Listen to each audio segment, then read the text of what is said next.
Bonjour Guadeloupe, bonjour à ceux qui y résident, bonjour également bien à ceux qui n'y sont pas, mais dont le cœur y est attaché. Tous, nous souhaitons que notre Kawikira vive mieux, se porte mieux, gère mieux sa potentialité. C'est à ce titre bien que nous cherchons constamment une parole du Christ qui peut nous servir de base solide et bien donc dans cette construction. Bienvenue donc dans votre émission Bonne Nouvelle, avec vous donc le pasteur Josias. Poursuivons dans cette formule qui consiste à lire une parole du Christ à une Guadeloupe à fleur de peau. Le principe est clair. Une réponse douce calme la fureur. Plus que jamais, c'est dans le calme, la confiance que sera notre force pour triompher. Pour débuter, ayons une pensée particulière pour les familles qui sont endeuillées de différentes façons. Quand la mort passe dans une famille, que l'on s'y attendait ou que cela soit brutal, c'est toujours une épreuve terrible, dramatique. Quel que soit l'âge de l'être cher qui s'en va, de l'enfance au centenaire, le vide laissé est immense. Quelles que soient les circonstances de la séparation, une mort naturelle ou une vie ôtée de manière délibérée ou par accident, aucune accoutumance avec la mort n'est possible. Pour encourager les familles endeuillées, je ferai la lecture de quelques passages choisis, tels que le psaume 23, où David déclare « L'Éternel est mon berger, je ne manquerai de rien. Il me fait reposer dans de verts pâturages. Il me dirige près des eaux paisibles. Il restaure mon âme. Il me conduit dans les sentiers de la justice à cause de son nom. Quand je marche dans la vallée de l'ombre de la mort, je ne crains aucun mal, car tu es avec moi. Ta houlette et ton bâton me rassurent. Tu dresses devant moi une table. En face de mes adversaires, tu oins d'huile ma tête et ma coupe déborde. Oui, le bonheur et la grâce m'accompagneront tous les jours de ma vie, et j'habiterai dans la maison de l'Éternel jusqu'à la fin de mes jours. Amen. Cette fois-ci, c'est une pensée dite à propos. Écoutons bien. Quelqu'un déclare donc ce qui suit. Une nuit, j'ai eu un rêve. Je cheminais sur une plage côte à côte avec le Seigneur. Je voyais défiler des scènes de ma vie comme un chemin dessiné dans le sable. Nos pas se dessinaient sur le sable, laissant une double empreinte, la mienne et celle du Seigneur. Je me suis arrêté pour regarder en arrière. Et en certains points, au lieu de 2 empreintes, il n'y en avait qu'une. Les points à empreinte unique correspondaient aux jours les plus sombres de mon existence. Intrigué, je me retournai vers le Seigneur.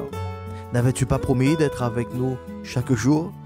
Pourquoi m'as-tu laissé seul au pire moment de ma vie? Au jour où j'ai eu tant besoin de toi? Le Seigneur m'a répondu, mon enfant, les jours où tu ne vois qu'une trace sont les jours où je t'ai porté. Que cette parole soit aussi pour vous en pareille circonstance. En 2 Corinthiens chapitre 3, le verset 1 à 5, l'apôtre Paul déclare ce qui suit.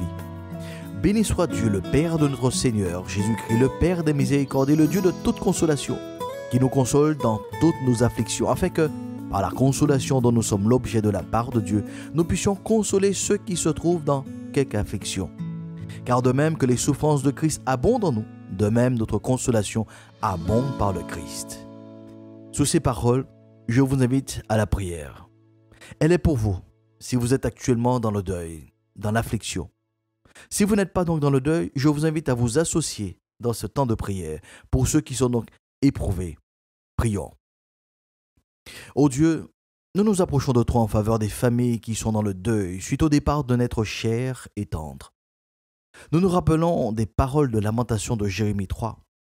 Quand je pense à ma détresse et à ma misère, à l'absinthe et au poison, quand mon âme s'en souvient, elle est abattue au-dedans de moi. Voici ce que je veux repasser dans mon cœur, ce qui me donnera de l'espérance. Les bontés de l'Éternel ne sont pas épuisées, ses compassions ne sont pas à leur terme, elles se renouvellent chaque matin. Oh, que ta fidélité est grande! L'Éternel est mon partage, dit mon âme, c'est pourquoi je veux espérer en lui. L'Éternel a de la bonté pour qui espère en lui, pour l'âme qui le cherche. Il est bon d'attendre en silence le secours de l'Éternel. Ô combien nous nous attendons à ton secours en faveur des mères, des pères, des enfants, des oncles, des tatis, des grands-parents, des amis, des collègues qui pleurent un être cher. Tu te présentes comme étant le Dieu de toute consolation. Qu'il en soit donc ainsi pour toute personne traversant la vallée de l'ombre de la mort. Oui, tu connais cette vallée car tu es passé le jour de la mort de ton Fils unique. Tu es donc en mesure de comprendre les larmes et de les essuyer. Ô Dieu de la vie, accompagne, soutiens, fortifie tous ceux et celles qui sont dans cette affliction. Qu'ils trouvent en toi les ressources pour redémarrer, poursuivre la vie, le mouvement et l'aide que tu accordes chaque jour. Déverse ta miséricorde et ta compassion sur nos amis endeuillés. Amen. Certaines disparitions déclenchent une colère violente, comme la montée du magma de volcan. Surtout quand la vie a été supprimée par un tiers de manière volontaire, dans le cas de règlement de compte, ou de manière involontaire, comme pour un homicide au même qualificatif.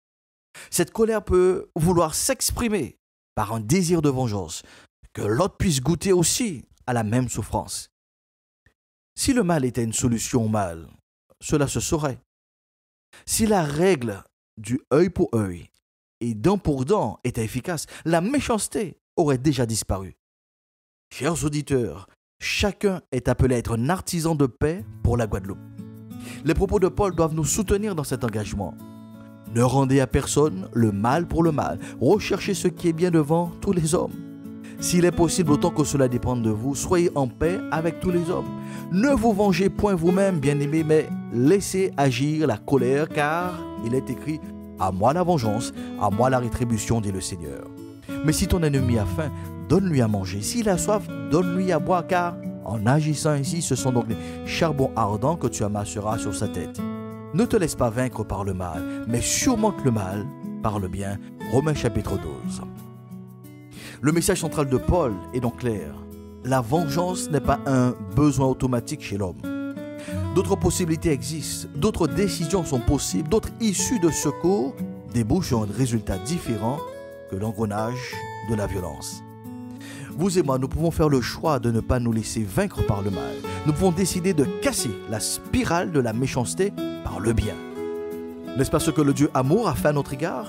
Alors que nous étions encore fâchés, rebellés contre lui, il a prouvé son amour à notre égard en offrant son Fils unique, le Christ, pour briser donc la chaîne de la méchanceté et nous offrir le champ de la liberté.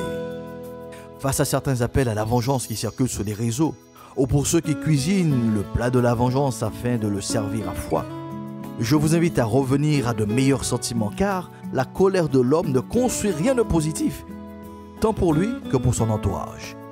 Jacques le déclare au chapitre 1er, « Sachez-le bien, mes frères, ainsi que tout homme soit prompt à écouter, lent à parler, lent à se mettre en colère. » Nous devons toujours privilégier l'écoute.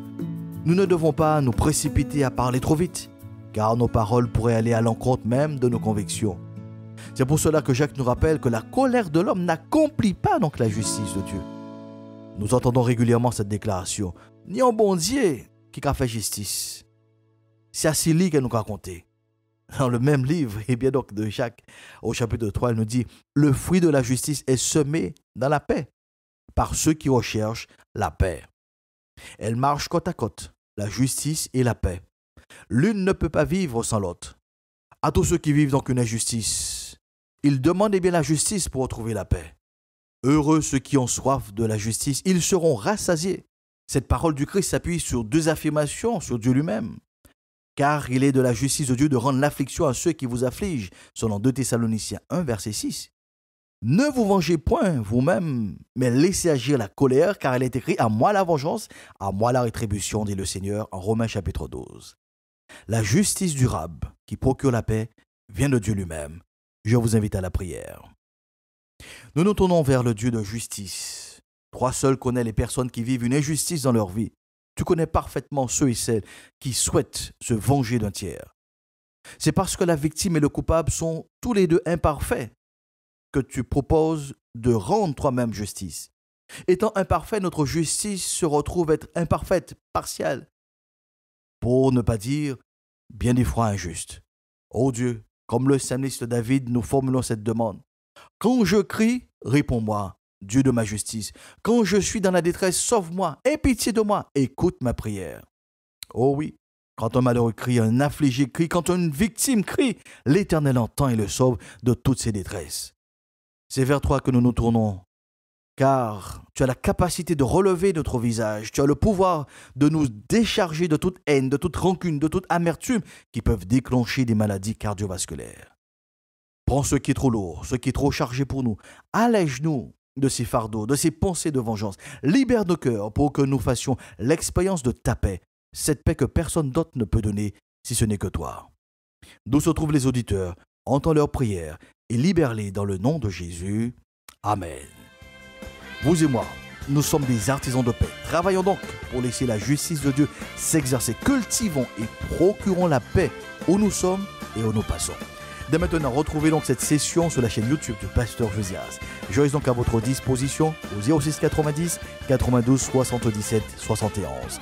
La Guadeloupe a soif de la justice. Proclamons donc sur elle, la paix de Dieu soit sur la Guadeloupe pour une meilleure saison.